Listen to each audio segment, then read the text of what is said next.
the idea for us really when we started Build is to ensure that we're able to get professionals around the world within the startup ecosystem, not just the startup ecosystem, but also the startup studio ecosystem, to allow us to transfer best practices, to transfer how things, ventures and companies get built from ground up, and taking that knowledge to be distributed across, conversations like this, across the multiple channels where SeedCap has its audience, partners, and obviously stakeholders.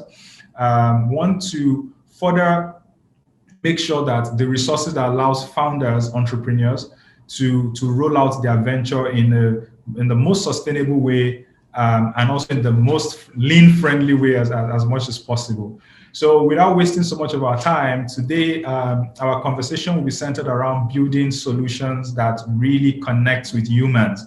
For as many of you that have seen this topic and wondering what it means to build products for the human needs, I'm sure our guest who is on the call with us already will be walking us through what that means. And what is so exciting is last week's build, we had Builder Studio, and we're talking about building and recruiting entrepreneurs for the studio. So today we're talking to Human Ventures, and we're talking about building for the human needs economy.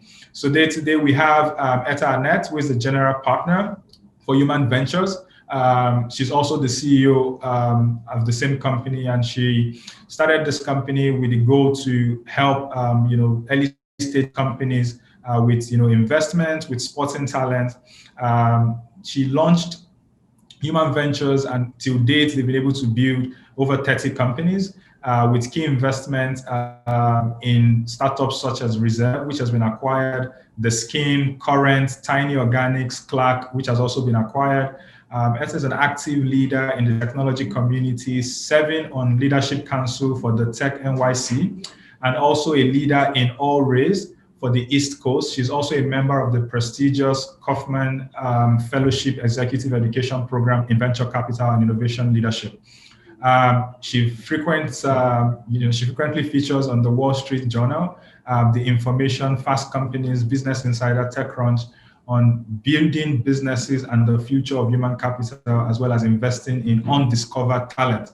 I really love your profile, Etta, because it's not just that it addresses the key issues of what entrepreneurs face today, but also the idea of discovering talent that would have not been discovered today is a huge opportunity and a huge gap for people like yourself and what we do at SeedCap to plug in. So before I bring you in, I just want to say a few ground rules. We take questions during the sessions, and feel free to type in your question in the comment section. Someone from the SeedCap team will be able to pull that question when we're able to ask it. But towards the end of the presentation, we'll also be opening up general questions where you can ask questions regarding what we'll be discussing today. And without wasting so much of our time, at Hartnett, it's really our pleasure to have you in the SeedCap community today. And we are so excited about this topic, which is building and investing in the human needs economy. Thank you so much.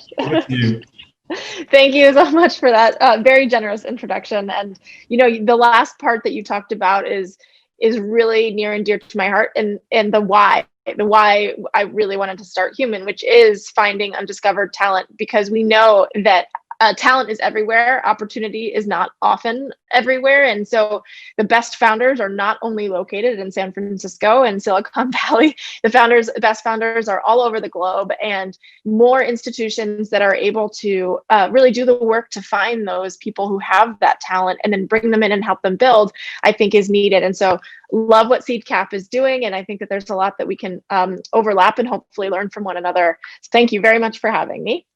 I'll start with just an overview of Human. I'll share my screen and just give you a little backstory, and then we'll just launch into questions and kind of the nitty gritty of how we actually do things. So I'll start and just make sure, Cass, you can see. Raise your thumb if you can see this. Yeah. Yeah, great. Perfect. So welcome to Human Ventures. So we say that we're built on purpose, and that's an intentional slogan, meaning that we both are very intentional about what we're building, and we're very purpose driven because of what I just described. And so we call ourselves a business creation platform, and we have three areas. We have a venture fund, we have a studio. We also engage with corporate partners and have kind of an agency with enterprise, so that we can connect them to the founders in the ecosystem, and we can connect founders to their customers. And really the secret sauce behind what we do is curating a powerful network of investors and advisors, corporate partners that all invest with their time and money in ambitious founders who are innovating around what we call the future of human needs, which we'll go into. We really think that the last 10 years of startup growth has been focusing on the nice to haves. And we're not trivializing what technology has done, but it's really compounded and saturated. And so we said that the next 10 years will be focused on the need to haves. And we have identified some of those areas, and we call it the human needs economy. I think that this will expand to other categories, as we grow. But right now, this means to us health and wellness, the future of work, and platforms that really help community thrive. So a little bit about us. We started in 2015 as a studio. We started with one type of model. I think, as you'll see, every studio evolves as you grow, as you learn, what works, what doesn't. A really good studio will continue to refine its model. And founders' needs change, the market needs change. So I think there's never a one size fits all. And you have to know your talent pool. You have to know your area of expertise, and then grow with founders in that way. So we started in 2015. We've built so many companies. I don't even know exactly how many now. But the goal of studios really is to get to the point where you can kill them fast if they're not working and go back to the drawing board, sometimes with the same founder. But to really have that muscle of proving that there is some sort of product market fit and something that you want to build. Then last year, we launched a fund naturally alongside the studio so that we can continue to invest in those companies as they grow. Then earlier this year, we actually launched something called Humans in the Wild.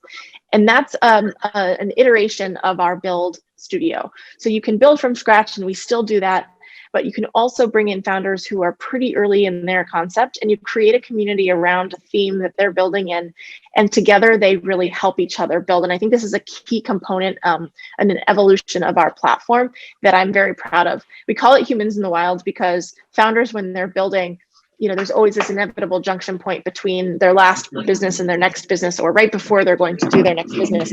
We call it in the wild. And so we hope to expand and work with partners, regional partners, maybe even seed cap, to continue to build and expand our footprint. Our vision is to progress business through humanity. So just what we talked about, I think the biggest opportunities are around capitalizing on that talent, and then also understanding where you're building and building for human needs. And our mission is to build what we call model businesses. So what is a model business? It's solving a real human problem.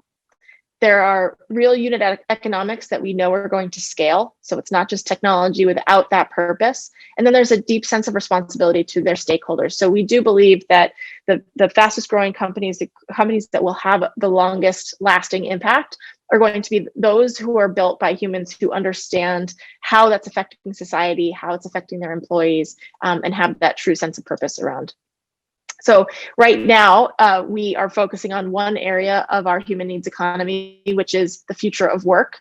And we feel, especially with COVID and the trials that everybody's been experiencing, we think that this is a very strong area of opportunity. 4 areas that we're excited about in this: new work environments, lifelong learning, what we call beyond the resume, and worker well-being. And so what we do at Human is put out a thesis. These are 4 areas that we're really excited about seeing companies being built. And then we call for founders. Who's building in these areas? Who wants to build in these areas? And then we bring in about 20 founders at a time and work with them. So I'll stop there, or I'll just show you one other slide. We have a guide to being human, and these are our values, which we subscribe to within Human. We also lend them to our founders until they know their own culture, until they create their own values internally. But I think, a culture without values is not a culture. So I think you always want to be strong and say what means something to you and your team as you grow and as you build. So wow. I'll stop there and see if you want to just ask some questions. So first of all, thank you so much for the quick and rather detailed introduction. I'm very sure that we'll probably run through this slide again.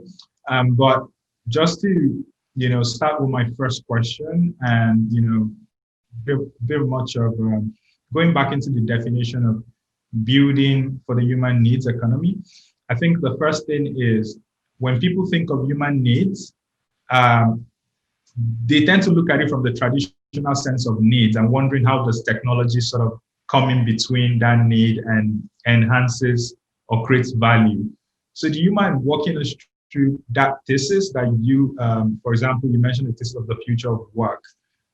How does that connect to a human need? Even though, we understand the concept around, people are sitting from home due to COVID, companies are letting people go, people are now, swinging more into the gig economy where they can take up freelance job or even just, work remotely with tools and all of that. Can you walk us through a use case of how addressing that critical problem with technology and what sort of success, metric do you look for? That would be great.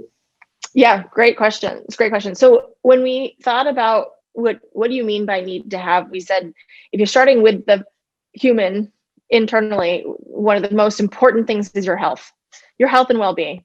And so healthcare, digital healthcare platforms, understanding how to give access, democratize access to healthcare, looking at food as nutrition, thinking about where the trends of food are going, thinking about how organic food is being grown and distributed. Those are all things that fall under a human need as an individual, health and wellness. As concentric circles come out, the next thing is your livelihood. So how are you creating wealth for you, yourself, your family, your community? How are you creating sustainable life, right? So livelihood and how you work is very important. And so I'll go there because it could seem like future of work is not a human need. But when you're thinking about the areas that we looked at, lifelong learning, that it used to be that 10, 15, 20 years or previous generations, some folks would be at the same job for 30, 40 years. That was your career. Now it's very, you have to change careers. You have to be adaptable. You have to understand that your industry might go away. The skill worker and knowledge worker alike is now experiencing a lot of tumultuous times in their career.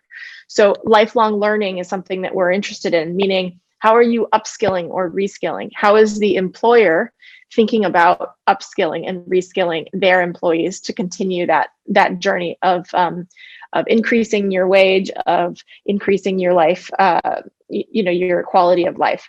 And another category in future of work is worker well-being.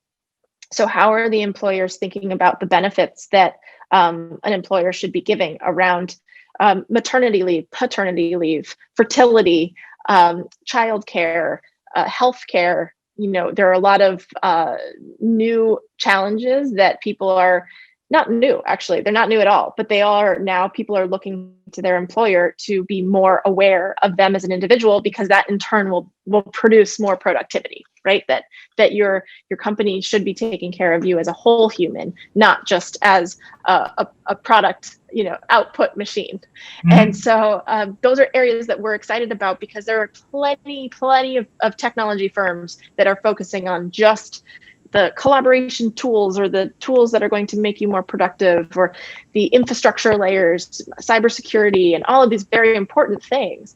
But they're not taking in consideration, what does that mean for your team, for the people who are leading your team? You could have 100 people and you can think that their output's going to be XYZ, but they're all people. So how are you creating a space for them to be able to be the most productive that they can and take them into consideration? So another example that technology is underlying, we have one company in our program right now who's thinking about upskilling managers. So just because you're growing very fast in a company and you hired 100 people underneath you, doesn't mean that you're a better manager. So how are you creating tools and ways for that person to understand how to be a manager and how to be more efficient in making their team more productive, making their team more seen, feedback for their team. So there are a lot of human-centric tools that I'm excited about, and technology can enable them. But it's not technology, it's not humans in service of technology, it's technology in service of humans. Right. Wow. Splendid. So I like it when I hear, studio leaders just share their perspective around this conversation, because for me, I think one of my favorite themes around building around the human economy is really the future of work, because I think as you just grow older into this generation that we found ourselves where we're predominantly driven by technology, again, people are beginning to recognize like how to deploy tools to be more efficient in buying times. As a matter of fact, I fondly assessed my time, and I was thinking, is there a way to buy more time from my 24 hours, right? And in looking at that problem, as abstract as it looks, the underlying challenge is that I want to be able to do more, but I don't have more time. So I started, basically just researching about how one to condense my time into tools that could help me achieve more. So I give this background to say that, again, when we talk about technology really enhancing these needs, how do we look at it from the founder's perspective? Like, what are the things that determines if a founder is really keen on building for that? Because we've seen people build solutions with the interest, of connecting people, just socially enabling people to reach out to each other. How do we maintain that vision of saying this product would reach the destination from idea stage to launch stage? In between that validation mechanism or things that you put in place, how do you ensure that it's still in touch with the people that we're building for? I don't know if you get what I'm saying, because there's sometimes technology becomes super powerful and it disconnects, right? It starts introducing artificial element of how things could be better, which is not entirely, bad. But again, in building as a studio, or even selecting the founders that come into the studio or founders that you work with, how do you look for that thing that ensures that the founder, the product, the vision doesn't disconnect from the people or the goal of the humans in the middle? It's a great question. We do look at, there are a lot of founder attributes that people will talk about that you look for, resilience and grit and being able to, run through walls and, all the challenges and things like that. We also look for attributes that we think are indicative of people who understand a bigger system around them. And a big one is reciprocity. It's where are you in terms of sitting in a network of other founders? Do you pride yourself in creating more, a more helpful environment for other founders? And so we can see that within our studio, and we can see that within a group that we bring in together. And we say that the whole is greater than the sum of the parts. If you bring in a portfolio of founders who also know the importance of reciprocity, the importance of helping one another, you're actually creating a very powerful portfolio that's much more than 1 + 1 = 2, right? It's 1 + 1 = 10. And so those little things are things that we look for when we look at founders, because we think that that's indicative of somebody who understands the system greater than just themselves. There'll be a lot of founders that win who are very individualistic thinking, or thinking about their problem in a very linear sense. But just as you said, as that company continues to grow, it can only grow as fast as the human is growing inside. So you have to make sure that your understanding of your cause and effects are, you're making those moral decisions every single day. Do you have the confidence to make those decisions that shape what your company is going to be growing? I just did an interview, and I can send it out to this group too, with Isaac Oates from JustWorks. So JustWorks is a benefits payroll company, and he has very intentionally built this business. He knows that this is a benefits company, so their ethos has to be taking care of their employees. And everything he does has this lens, and they have a very strong culture and value system.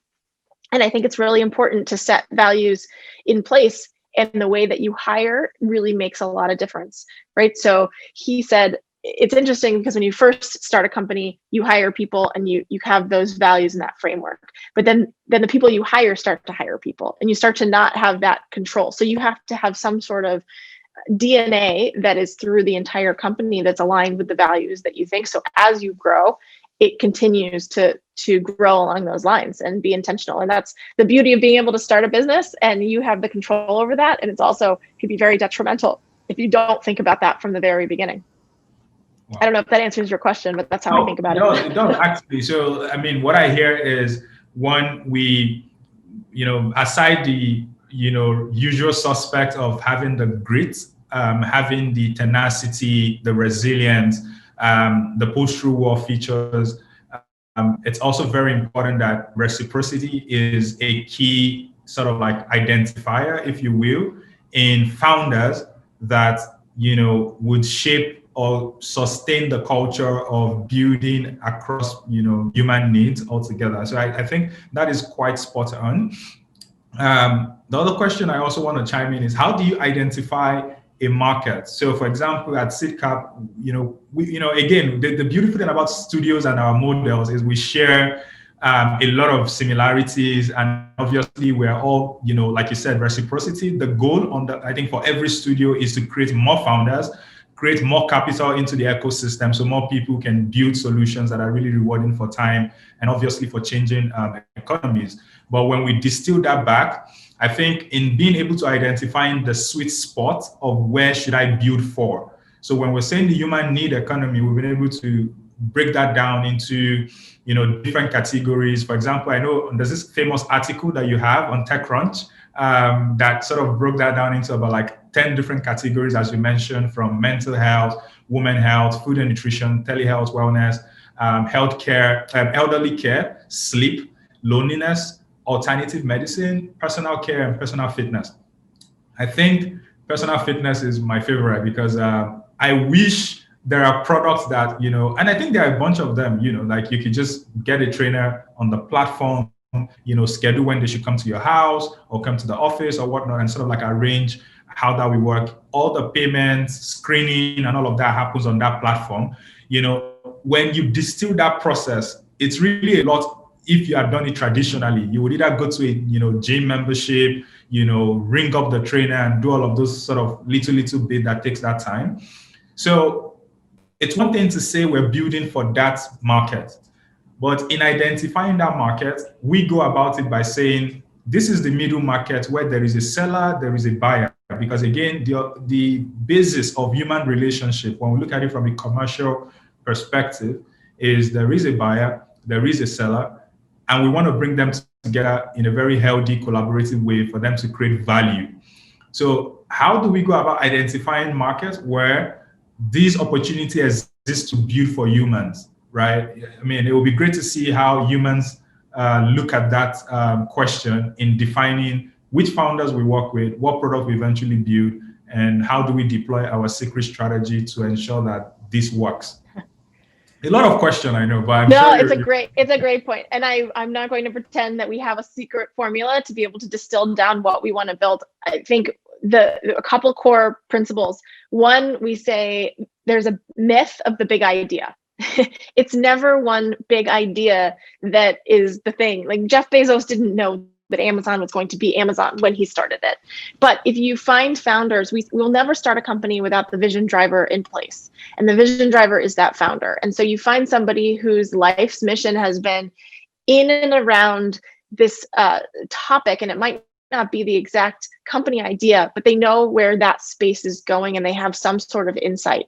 And it's so beautiful when you find a founder who has some sort of insight as to where that industry is going, because that's when you know that they're going to do multiple iterations in their lifetime on that theme. And it's just, my partner, Joe Marchese, he is a serial entrepreneur. And when you're with him, he's always in pursuit of building companies, but it's always towards this goal that he knows, that he sees in his head of, the attention economy, where people where's attention being put? He was in advertising, and he has, video distribution platforms and everything, but he's always has this thesis around where people's attention are going to go. He's the archetype of entrepreneur that I want to fund and I want to build with, because when you start building with a founder like that, they will continue to iterate on the idea, and they understand where the market is at that time. And you start to see where that product market fit happens. And so we say the myth of the big idea, because it's going to change 100 times before you actually find product market fit. And you want somebody who's just in relentless pursuit of that area. So that's in terms of the person, right? So there's the person, and then there's the timing. Where in the paradigm shift are you in the wave? Are you in the beginning of the wave? Are you too early? Are you right time? Are you too late? The cycles of the timing. Yes. Yeah, the cycles of timing, which look, nobody knows, and you can kind of predict. And then there are the areas of interest, or the areas that you think are going to become more prevalent. And so the last one is one that I like to think through, and I like to say, where are we in society where we are valuing, what are we valuing right now? And you see consumers becoming more conscious, you see employees being more values driven, you see all of these trends, and then you kind of predict where some of the value is going to be derived. And my job is great because I put out kind of this thesis, and then we do a call for founders who are building in that area. And I might be wrong, but if founders are coming, we had over 600 applications in the health and wellness, in the span of 3 weeks. And so I knew that there are so many companies being built. And then you start to see themes across it. You start to see mental health care, you start to see elderly care, you start to see business models that are emerging. And then when you're investing, you see a whole bunch of other founders who, and it's interesting, you do get this asymmetry of information just by the sheer volume of what founders are working on. So then my investment thesis becomes, okay, so we know the area that we're interested in. We see all what the founders are building, so kind of the go-to-market of that area. And then who's the right founder to be the catalyst to drive that home? And that's what we have to pick, stock in people. You have to pick who are the people who you want to pick. So that's my framework for coming up with, ideas. But we don't go in and say, oh, what are we going to build next? I agree. So it's based on the founders. I do think the founders are really the key drivers of innovation, because I think the critical thing that we understand, as you said earlier with the cycles, is the intellectual capital and the grit in terms of, founders' resilience to make a bold bet, on the trend, on the industry, is the game changer. And I think if we even look at the history of, successful founders that has been able to change the world in different ways, I think they just made this bold bet on, information that they consider proprietary in their head, and they worked against that. And on that backdrop, they've been able to build stuff. So I think that is a very interesting way to look at it. So how do we, you want to share something? And we could look at this. This looks interesting. But my question is, how do we, for example, as studios, right, help with looking at those human need economy in terms of areas where there are opportunities, there are areas for growth if we invest the right capital? How do we ensure that we're able to even train the founders or sort of get them to buy into that mission? Because again, I think the biggest challenge, as you said earlier, is that there is a gap between the knowledge of how to go about certain things. And that knowledge, if someone like your co-founder, as you said, has that knowledge, how do we ensure that other people are able to, understand the industry and also start building? And is there a threat for the nice to have apps with the human need economy, given COVID-19 situation? Like, do you see a sort of like a slowdown in that trend of people building for human needs, or just still continue as a? I mean, I think there will always be companies that are thinking about, building for the vices, or building for, the thing is that you have to have some sort of framework of what you're building. And so this is a very broad thesis, but we do we do find that the companies that they're really hard, and it's a lot of your time and attention and resources. So you just want to be building for things that are building value and not just extracting transactional dollars from the marketplace or from the ecosystem. So I don't want to give any examples because everybody has their own thesis. I just think that long-term value is going to be built where people want to actually spend their money and where it's creating something that's beneficial for their life. It's harder. It's easier in the short term to think about, a new gambling site that people might, get addicted to and, want to put their money towards, and that's going to grow really fast. But I would rather, be building something that I feel that is adding to people's lives. So that's just my personal focus and thesis. And I also love working with founders who care about that. But there's a real business that has to be built. So you have to make sure, like you said, in the middle market, that there's a buyer and there's a seller, and you understand it's not a charity, right? So you have to make sure that it's a very sustainable and fast growing business. I just wanted to show this company building methodology because when we build from scratch, so generally a framework that we use, because you asked me to be a little bit tactical here too. So, there's the kind of founder finding that we do. And we, as I talked about, really the co-founding, bringing in somebody who is just as excited about that space as we are and has a similar thought to it, but also can bring 10x more and is going to be the one who's going to drive that vision. Then, we design the business with that founder. So you're really leveraging, how are you talking to 200 customers and understanding what the customer really needs?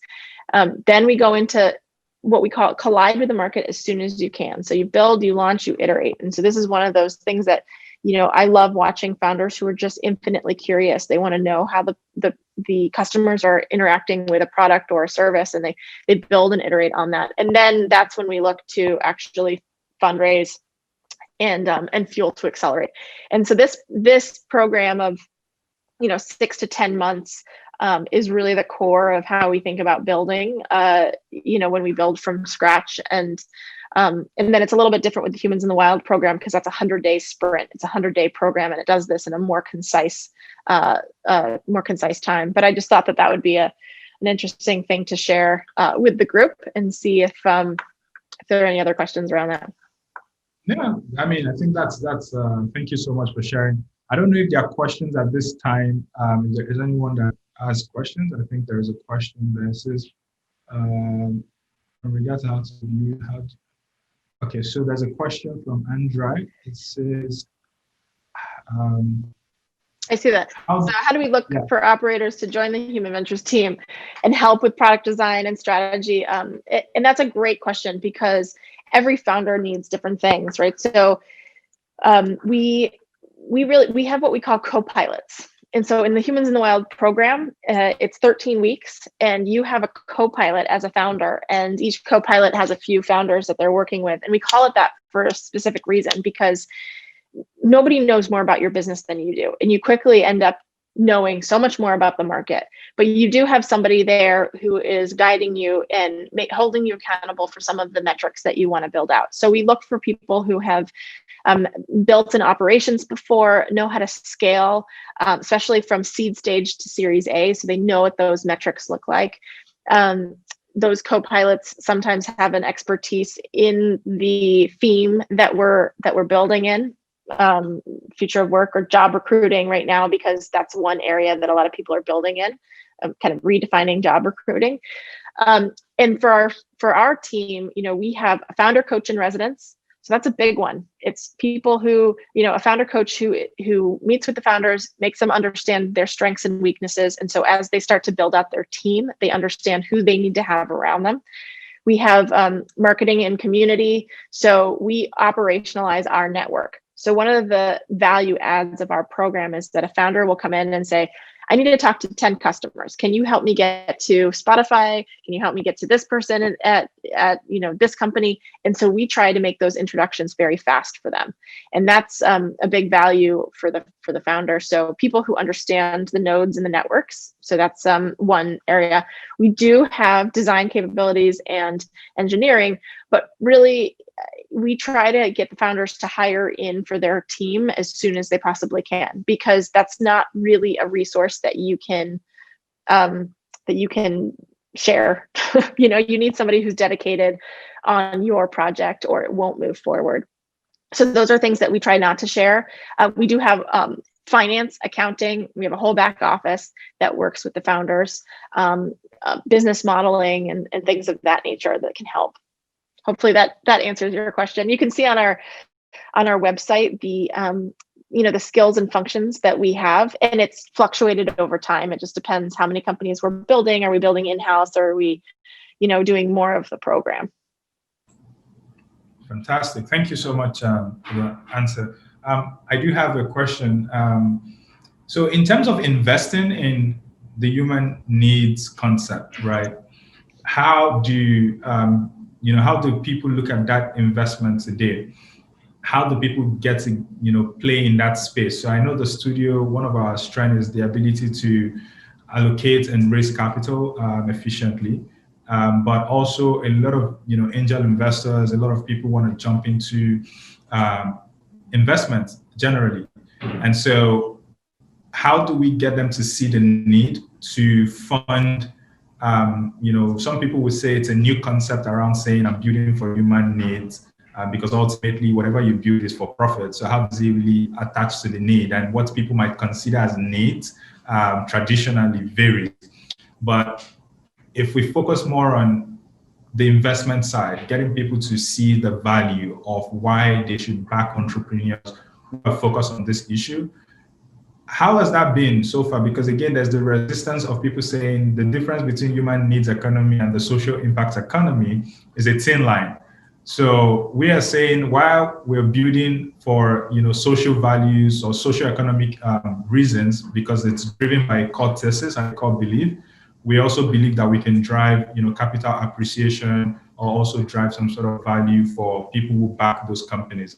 So what is that conversation like for people who are looking to invest in that space?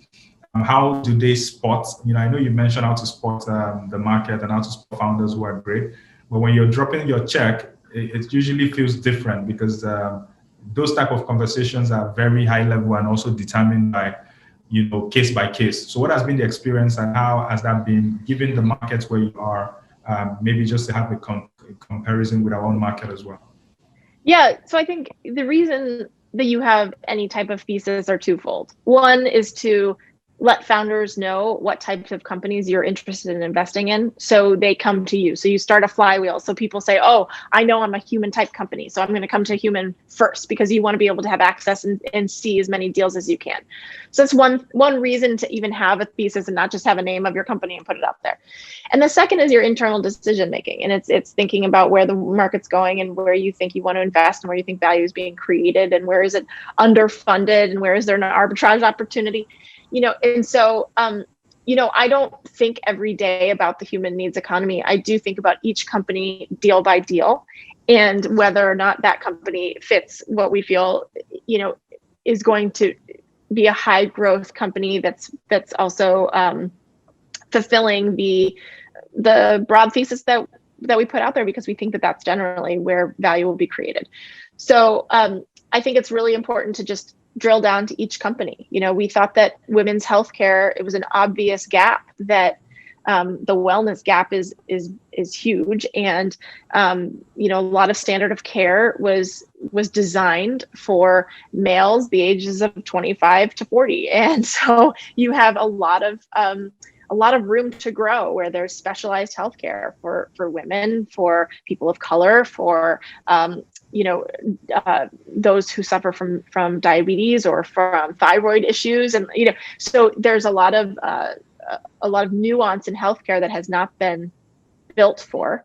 And so we said technology can actually be an accelerant there to be able to create that bridge for, like, telemedicine now can connect an endocrinologist with people who have thyroid challenges in the middle of the US, where generally they wouldn't be able to get a specialized endocrinologist. So I think that if you see that there are trends that, as technology, expands, more people are going to be informed about those needs, then they're going to be, companies are going to need to be able to service that amount of people who now have that information. So that's where you see markets expanding, and healthcare was a very obvious one. We have a company called Tiny Organics, which is not a tech company, it's a product company.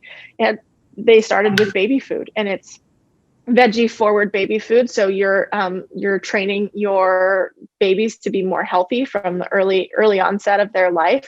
You're also it's direct to consumer, so you're cutting out the middleman, and you're delivering it fast to the mom.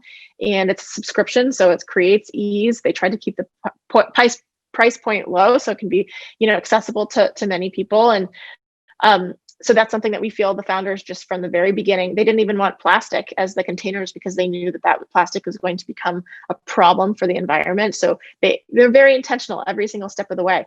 And they're growing fast, and their brand is very strong. So we're excited about Tiny Organics. That's just an example. Yeah, I love that example. Actually, I was going to ask if you could give us examples of some of your ventures. And that leads me to, if not my last question, but one of the questions that I think would be also important is, what are the kind of ingredients, right, that makes up a great company that is building for humans? And you said something around that just earlier in terms of, founders deciding right from the get-go, plastic are things that, they don't want to be involved with because of so many obvious reasons, even giving their name.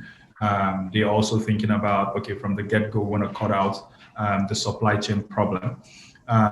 What are the specific things that are, indicators, if you will, around these drivers, right? So there is definitely a driver that is moving the trend towards more people building for this kind of, companies. If you don't mind spending a couple of minutes on that. And then obviously, I think this will be my last question. It is more around you from human venture perspective. When you look at the world in general, and you think about how you make the world a better place, how do you think, local communities across the world really can start shaping the approach of the problems that they are solving, and how that would have, a kind of a long-term impact? It's kind of like how you would sort of advise, founders who are thinking of, I want to build this, how they build and how they should look at that problem from a grand perspective to shape, how they roll out. Oh, wow. Well, two big ones. Okay, I'll start with the first one. I look for solutions where more revenue equals better lives. And that's a very broad, metric. But if you can say, as the company grows, more people's lives are becoming better, that's a definition of a good human need, right? They're being fulfilled. And so that, again, can be pretty flexible. But if you can look at some of our, one of our companies is called TIA. It's a healthcare company for women. As they scale, more women have more access to healthcare that's individualized to them, that they feel comfortable and safe going to. And it doesn't have to be a standard of care across people who don't have the same problems. You can be very acute with those problems. I think that's a very big impact that you're having as that company scales. So I think that was the kind of around the first question. And then the second one, at a macro level, I think innovation is always a wonderful thing for any economy.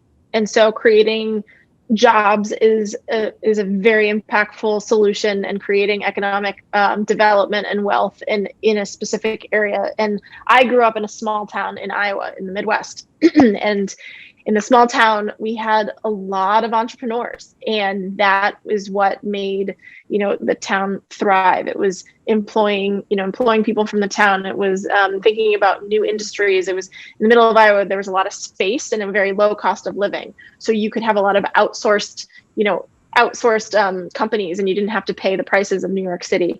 And I think the resources in your area that you can not exploit, but you can capitalize on, and you figure out what type of entrepreneurs you have, what type of talent you have, and always find a group of builders to build alongside. I think that's the biggest lesson from human ventures that I can ever impart, is just those who think like an entrepreneur.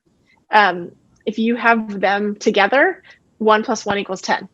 And I love seeing that dynamic. It's just, we have in our values, one is collaboration, and collaboration doesn't happen by accident. But if you get people who are very naturally collaborative, we say there's always a yes and. So it's not a no but, it's a yes and. And so people build off of each other's ideas, and then you start to see where you can really have that step change effect. And it's not just an incremental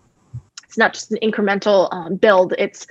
But what if something was completely different and it looked like this? And what if something was completely different and it looked like that?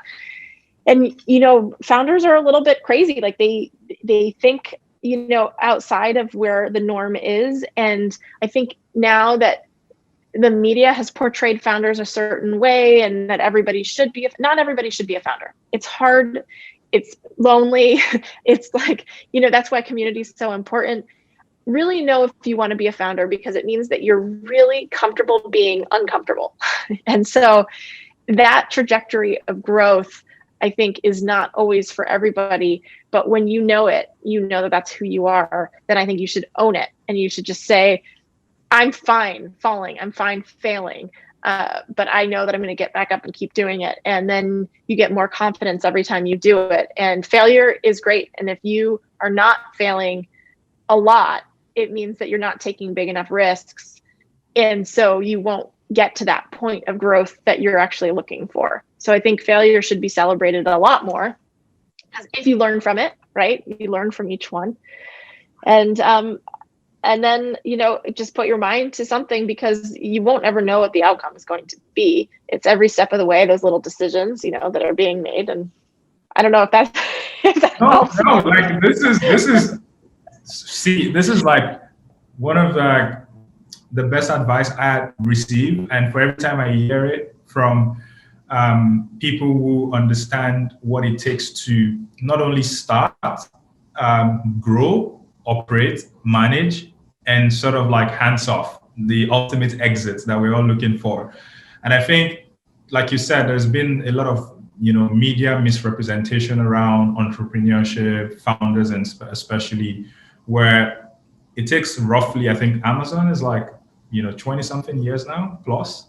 And I mean, sometimes I still go back to Jeff's early days presentation and deck, where he's just trying to like convince a lot of people to hop on the journey of Amazon. And as much as a lot of people look at Amazon today as a very classic success in the startup space, I think it's crazy enough that Jeff is working on another big thing. He's working on Blue Origin, working on something crazy. Same with Elon and all this kind of people. I think what people see is a lot of collapsed time in experience that has made them to sort of like now build and ship at scale, So I do think for us as studio, the advice you've given is very, very important, because we also need to be able to understand that despite the understanding of how to operationalize ideas, get them to market, and get people to be interested in them and also turn them around, it's really important that the founders that we work with understand that journey, and they sort of from day one brace their mind to say, you're going to get heartbroken, you're going to get disappointed, lonely, and all of that. And I think those are spot on advice. They never get old. And I'm sure that everyone on the call today has been able to glean a lot of new insight or refresh some of the insight that they're aware of. But I've gained a lot. Thank you so much, Ada. Like I've as you were talking, I do a bit of introspection, just thinking through, is there something that is different from how this journey has been to date? Because even when you cross over to the venture capital side, it looks like you're the guy with the money, but people also forget that is also the responsibility to deliver on the promise, So when people come to the studio, it's like, yeah, you give us money. But again, the benchmark of that is saying, am I making the right decision on the bets I'm making? There's very handful of bets you can make every year. And as an operator, as an experienced founder, you want to make the most bets that count. So I think as a way to end this, speaking of human needs and speaking of time, because one of the things we've identified in this is ensuring that we can make life better. I just want to ask you, Eda, what are like the top 5 apps that you use in, solving, human challenges around your day-to-day life, and maybe any personal obsessions around those apps, stories that sort of inspires you, and then we'll wrap it up from there and call it a day. Yeah. Oh, so good. It always changes, but I use Noom for tracking what I'm eating in my health. So right now I'm getting back, COVID was a very different time where you just eat kind of everything. Comfort food was what you wanted to eat. And so now I'm being much more intentional about what I'm eating. So Noom is one of my favorites. I use Zero for intermittent fasting right now. So fasting in the morning, and I'm just trying this out. But I always try out different things. So Zero is another one that I'm using right now.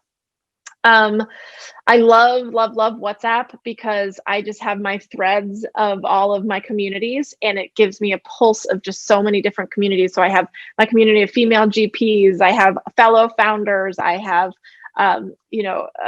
family members, my international Kauffman group. I have all these. So that's just, community is everything for me. And in these times where it's really difficult to be, you can't be in person, then the community apps are very important. And one we just invested in is called Upstream. That's an app that I would encourage everybody to, it's a little dolphin, it's called Upstream. And you actually network and you meet people in 5-minute intervals. And so you can kind of simulate going to that cocktail party that makes you meet other founders and things that you can't do right now. So that's one that I've been using a lot of. And then one that's not an app, but I actually practice what's called transcendental meditation. So I do meditate in the morning, and that gets my mind fresh and ready to start. And just 20 minutes a day allows me to feel more productive. So you were saying, how do you get more time out of your 24 hours? It's counterintuitive, but if you step back and you actually go away from the apps and you go away from the screen and you have some sort of an internal practice, that actually makes you, more effective and efficient during your 24 hours. So better sleep, better action. Awesome. For WhatsApp, right behind you, I think WhatsApp is like one of the best application out there. And I think we need to define what it is, because most people say it's a social media app, but I think it's a human connection application. So it really ties right to the human economy, and we've seen the success of WhatsApp. Anyways, thank you so much, everyone, for spending the past hour with us, enjoying this conversation as I have, and I believe that again, we would be catching up on the next Build session, talking about, phenomenal topic with the next couple of guests that we have lined up. But until then, we want to say a big, hearty thank you from Nigeria, from Lagos, and on behalf of the community here. We really value time where people get to share this sort of useful insight. And I think right now, where everyone is trying to figure out and navigate the future, it's quite timely to get the right type of advice, the right type of insight on how to go about that. So I just want to say thank you so much. It's really our honor and pleasure to have you in our midst today. Do you have a wonderful rest of your weekend rather, and we'll speak soon. Thank you so much. Thank you. It's an honor to be here, and I am humbled that you asked me. So thank you very much, and hope we can do more together. Thank you to everyone. Right, bye. Bye.